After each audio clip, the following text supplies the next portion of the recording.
Quiero agradecerle a Carlos de Impuestos con Botas por la invitación que me hace para pronunciarme acerca de la sentencia del Consejo de Estado, particularmente la 28347, donde se analiza el concepto de presunción de veracidad de las declaraciones tributarias, particularmente para hablar de los costos y gastos determinados por el contribuyente en la declaración y que no fueron objetados por la DIAN.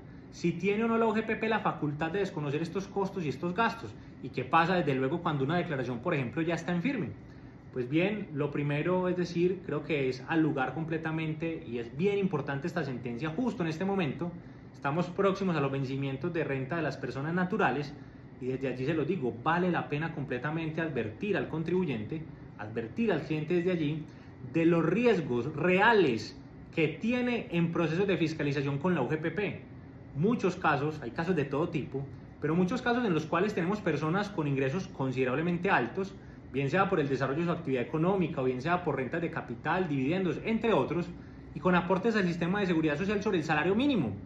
Así como hay casos que hemos defendido o acompañado en la sede administrativa o jurisdiccional de personas que en su momento le decían al contador, venga, yo necesito una declaración para mostrar al banco, y muchas veces pues se colocaban ingresos de más. Ojo con estas prácticas, porque precisamente establecer ingresos de más, recuerde que ese es el insumo en la declaración de renta para que posteriormente lo fiscalice la UGPP. Frente a ello, entonces, yo quiero recordar esa importancia y traer a colación un poco cuáles han sido las actuaciones de la entidad en tiempo atrás. Recordemos que la UGPP data del 2007, pero fue tan solo hasta el 2012 donde se le reconocieron una serie de funciones, facultades de fiscalización, facultades sancionatorias, de cobro coactivo, entre otras. Y yo quiero recordar acá algo, muy seguramente ustedes me van a decir, Daniel, pero es que la OGPP tiene antecedentes anteriores incluso, pero quiero recordar algo.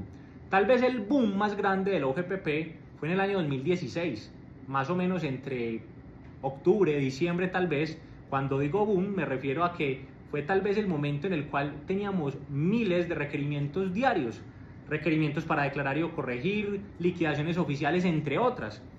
Y desde ese momento tal vez se avisoraba algunas prácticas que a mi modo de ver no estaba de acuerdo con la entidad, porque de entrada llegaba solicitando información y automáticamente decía, mire, tengo estos costos y gastos, páseme la información que lo soporta y mire, para aquel momento considero que esos costos y gastos no cumplen con los criterios de necesidad, proporcionalidad, relación de causalidad, es decir, los del 107, y los desconocía.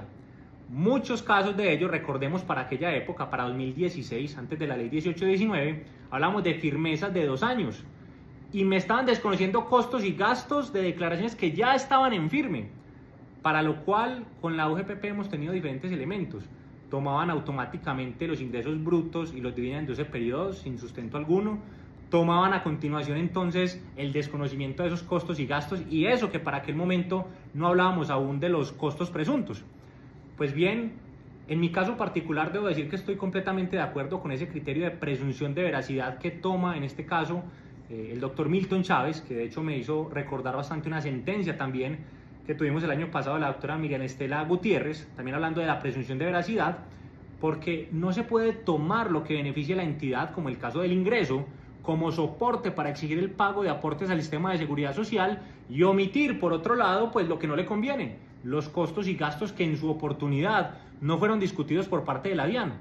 Y yo quiero recordar acá que tenemos una norma, particularmente es el artículo 684 del Estatuto Tributario, donde me habla de las funciones y las facultades de la DIAN, de la administración de impuestos.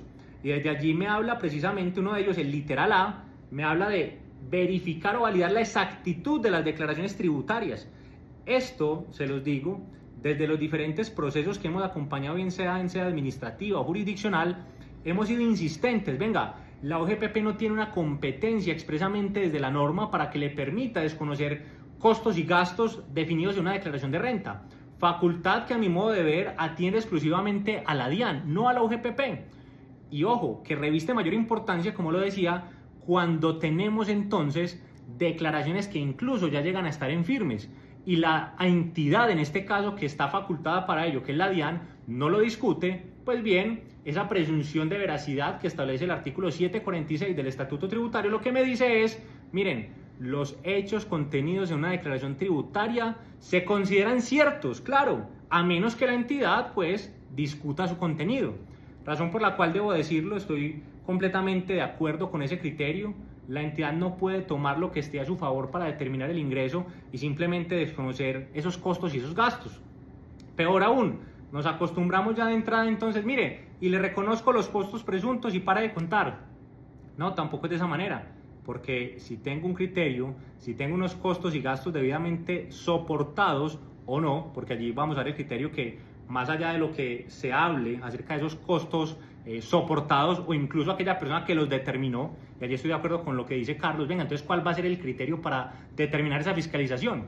Pues bien, yo soy insistente con un elemento y es el criterio de seguridad jurídica. Y seguridad jurídica es que si una declaración tributaria se encuentra en firme, no puede de manera alguna la UGPP desconocer esos costos y gastos que no discutió en su momento la DIAN frente a ello. Razón por la cual entonces este antecedente es importante tenerlo en cuenta, no solo de cara a los procesos que ya se han iniciado, sino a los futuros. Mucha atención con esos criterios. Recordemos frente a ellos siempre, bajo todo pronóstico, advertir al cliente de los riesgos que tiene con los procesos con la UGPP, que son ciertos, que son reales.